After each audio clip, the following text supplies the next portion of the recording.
Can you just give me a little bit, show me around the car and show me some of the lovely features that you've designed? Yeah, so this was, for us as a design team, this was nearly 6 years ago we started thinking about this. So this is now our opportunity to really see it on the road and share it with you. So I think, as you've commented already, the cleanliness of the design was really what was important to us, that it doesn't ever look fussy or complicated. We've actually put all of that time into both refining it from a technical point of view, but also visually, that it looks as clean and elegant as it possibly could. And this beautiful, I mean, the simplicity of the smoothness of the lines is, I mean, looks for me easy, but for you, tell me about that. Exactly. So if you imagine the roof of a car, actually it's made by joining the side of the car to the roof, and actually the reason you have no disruption to it, the reason you can read that fluidity from the bottom here all the way over the roof, all the way continuing to the back and actually beyond the rear lamp, is because when this car is made, it's taking 4 people working simultaneously to weld the roof to the sides. And actually they've hand finished that, which is why here you can no longer read any seam at all. I mean, there's nothing, is there? There's no. Absolutely nothing. There's no hint of it at all. And as a designer, that means these very, very long lines that flow through, there's no disruption to it. And that's what we really wanted, that you can run your eye over the car with no distraction at all. So tell me, these 4 people, explain a little bit about how that actually works. Well, because this car is made of aluminium, when they're welding the car together, you have to be incredibly careful of how the heat is flowing through the material. So that means there's 2 people working here and 2 people working on the other side, and they have to work perfectly in time. So on each pillar, there will be somebody standing on the outside doing the welding and a colleague on the inside of the car cooling it to make sure the car never twists and remains perfectly as it should be when finished. So there's that level of craft, that level of work that has to go in, that we can't actually see that seam at all. Goodness. So these are all the things. I mean, you've worked on it for how long? It's nearly 6 years from when we were very, very first thinking about it to now, when we're actually able to share it with you. And I'm able to see it driving down the road as opposed to being modelled digitally or as a clay model in the studio, because a clay model enables us to actually by hand work and sculpt all of those surfaces.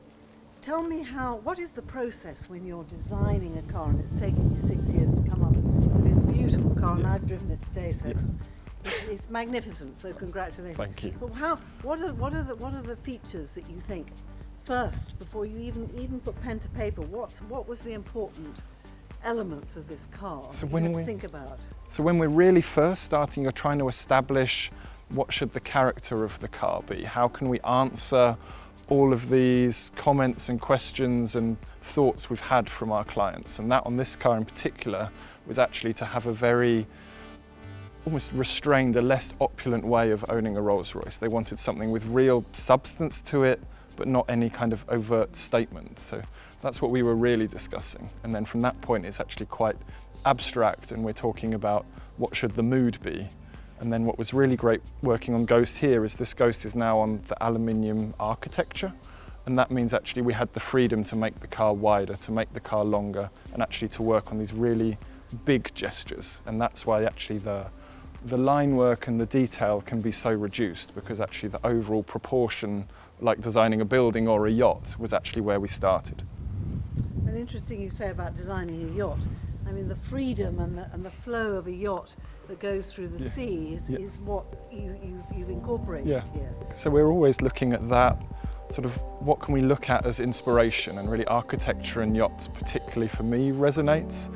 And I was working on the exterior of it, and I think one yacht relating reference is actually quite clear to see. So if you imagine a modern super yacht with its vertical bow, you can almost imagine that here, that crisp vertical line. And then if you think how a hull gradually peels over more and more and more to reflect the ripples in the water, you see exactly the same here as it rolls over and over and over, gradually reflecting the cobbles here. But that's only possible because we're able to push all of the bodywork and the chassis to where it needs to be. And that's what gives the car, like the yacht, its sense of movement without any elaborate lines or elaborate decoration. It should just look, it should look effortless as well as drive effortless. Well, it clearly does drive effortless. It's beautiful. It's like, as I was saying earlier, it's like a Cinderella stepping into the I know. So I mean, it is, you know, it is that comfort and that all that style is all in one with the simplicity. So you really have got that. Well, I've driven it and I've sat in the back, and you do get that continuous motion of just absolutely relaxing, and that's what you've achieved, which is fantastic. What was the biggest challenge, and what are you most pleased with? I think the biggest challenge was actually, I mentioned the space frame earlier, and a space frame means that this car is made of aluminium, but the structure of a space frame is acoustically and for the driving experience fantastic, but happens to take up more space than its steel equivalent. And for us to be able to produce a car that's actually very, very similar in size to the first Goodwood Guide was a real technical achievement for us, because we still want a car, like you say, that you're comfortable to drive and be driven in. And that was really key, to get all of that technology in there, to have that big step change in a package that everyone can still really, really use in this seat or this one. So you're pretty proud of what you've got here? Yeah, we're quite pleased now. Yeah.